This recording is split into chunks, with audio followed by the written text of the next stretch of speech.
Morning. All right.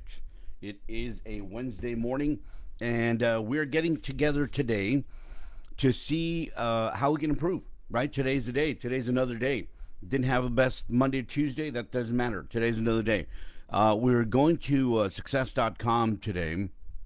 I found an article, and I'm going to share the link right now in the comments section by Adam Smith. And Adam Smith wrote an article says 6 steps to discover your true self. So today we are discovering you. I think that's a an appropriate and deserving journey to take. Discovering you, right? So 6 steps to discover your true self. Have you already found out who you truly are? Let's see what this article says. It starts like this. Knowing yourself is the beginning of all wisdom. That's a quote from Aristotle. To truly know yourself is the most important skill you can ever possess. When you know who you are, you know what you need to do. Instead of looking for permission from others to do what you already know you ought to do.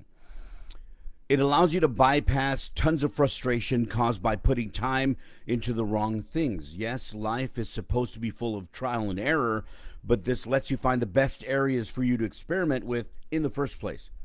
Once you know yourself, you'll become more confident, you'll understand your purpose, and you'll begin making a bigger impact in the world. And if that's not something worth striving for, I don't know what is, right? So, how can you know who you are and what you ought to do in life? Here are the 6 steps you need to take in order to know your true self. Number one, be quiet. You cannot and will not be able to know yourself until you take the time to be still. Many people don't know themselves because any sort of silence scares them. It's too uncomfortable to be alone with every flaw staring back at them. But it isn't until you get alone, evaluate yourself, and are completely truthful with yourself that you will actually be able to see every facet of your life, the good and the bad. Be quiet and discover your true self. Another quote from the Chalmers brothers. Observing yourself is the necessary starting point for any real change. I think it's important to note that many times when we look at ourselves in the mirror and say, okay, ready for the day, whatever, we're not seeing our true selves. We are seeing who we want to project, how we want to be seen by other people. I want to be seen like this. I want to be seen like that. I want to be seen as confident. I want to be seen as pretty. I want to be seen as good looking. I want to be seen as serious. I want to be seen as funny. I want to be seen as caring, whatever it is. We're not looking at our true self for what we truly are and what we can contribute to not only community as a whole, but individual people. You know, that individual person that you can make a change in their life or difference in their life. We're not seeing our true selves when we see ourselves in the mirror for the most part. We just see who we want to project. So, number one, be quiet on these 6 steps to discover your true self. That's a great start right there. All right. Number two, realize who you truly are, not who you want to be. That's huge. It says, I know you already have a set idea of who you desperately want to be, but it might not be who you were designed to be. This is why knowing who you really are is so important.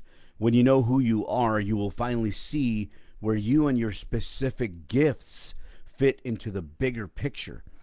And although there are many points along your journey to help you discover yourself, the best way to begin is to take a personality test and the Strengths Finder test. These are links. I don't know if they're active. I've just been seeing these, right? I'm seeing this article for the first time in its entirety, but it's on there. The link is on there. And then in parentheses it says, "It's if it's been 5 or more years since you've completed either of these, take them again." Yeah, you change, right? Now, these self-evaluations aren't perfect, but they do pinpoint your top areas of strengths so you can focus on the change you were meant to bring into the world. Man, That's tough, because a lot of times we're striving, many people are striving to be someone who they feel they should be without really discovering who they already are and the strengths they bring to their relationships, to their life, right? And to everybody's lives. So, number two, realize who you truly are, not who you want to be. Number three, find what you're good at and not good at. This might be the most difficult step in the process of finding who you are, but it's a necessary one. Sure, it takes trial and error to find what you're good at, and no, I don't want you to give up before you've had more than enough attempts, but knowing when to quit is a gift that everyone needs to learn. Quit when you've put in ample time and your efforts aren't giving back in return. What is ample time? Only you can decide that, but when you quit correctly, it isn't giving up, it's making room for something better. When your actions do nothing but drain you rather than produce more passion and increase your drive to do more, that's a good sign it's time to focus elsewhere. Your strengths will show you who you are. I think we've all put a lot of effort into something at some point in our lives where it gets to the point where you're like, am I just doing this because I just don't want to quit? Or am I wasting my time? And can I be doing something better with my time? Something more focused on my strengths and my passions? That's a big question, right? And speaking of passions, number four, find out what you're passionate about. Following passion of any kind is a good thing. And you need to pay attention when it comes because it indicates an area of life that you need to pay more attention to. If we're talking about following your passion in work, it's a good thing. And if we're talking about having more passion for life, it's a good thing. Focus more on passion, understand yourself in better ways, and you'll make a bigger impact. Passion produces effort, and continuous effort produces results. Results make an impact, right? So, number four, find what you are passionate about. Number five, ask for feedback. Living in that bubble, man. Living in that bubble and just being like, I know I'm right, and not listening to any other input from anybody. I mean, you don't have to like ask permission for everything, like it says, right? But ask for feedback. It says if you don't know yourself, hearing what others have to say about you is a helpful practice. Ask them two simple questions. What strengths do you think I need to develop further? And what weaknesses do you think I need to work on? So, what strengths do you think I need to develop further? And what weaknesses do you think I need to work on? Of course, their opinion isn't going to be perfect, but their feedback will probably indicate a few areas you should at least take a second look at. This step is especially important for those who are stuck in finding themselves. Sometimes those closest to us can see something we might not be able to see in ourselves. That being said, make sure you're asking these questions of the right people, people who have your best interests at heart. Because if it's somebody who wants to see you fail, who has no desire to see you succeed, are they the best people to go and ask these types of questions? Probably not.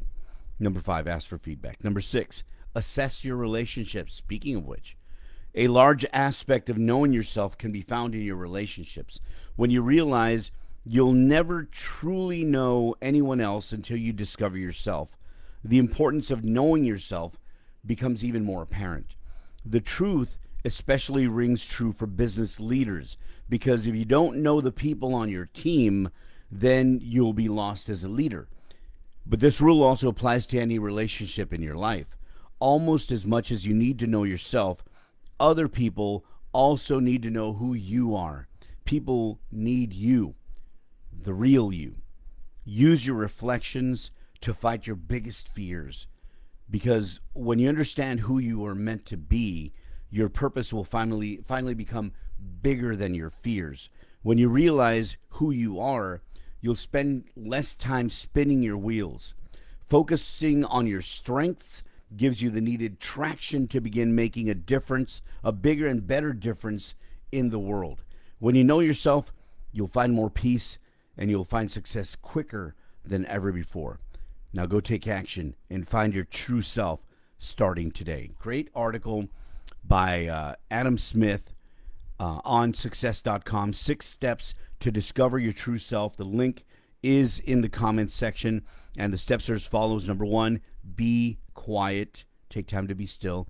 Number 2, realize who you truly are, not who you want to be. Number 3, find what you are good at and not good at. Number 4, find what you are passionate about. Number 5, ask for feedback. And number 6, assess your relationships. Great stuff.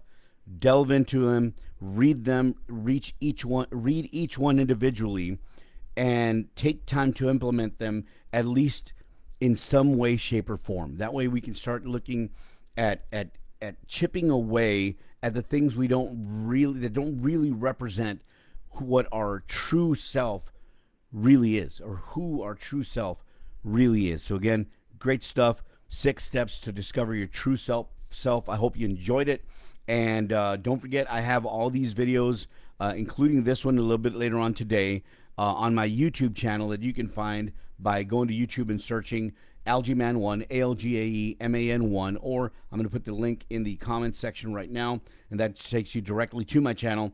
And find something that helps you improve your life, better your life, help you become a better person, so we can make a better our family better, make our relationships better, make our community better, and change our world for the better. Remember, till next time, knowledge is power, imagination is king, and intelligence your weapon. Read a good book today, enrich your mind, and above all, take action. Have yourself a wonderful day, wonderful middle of the week. Hope to be back on Friday around this time. So until next time, we'll be talking.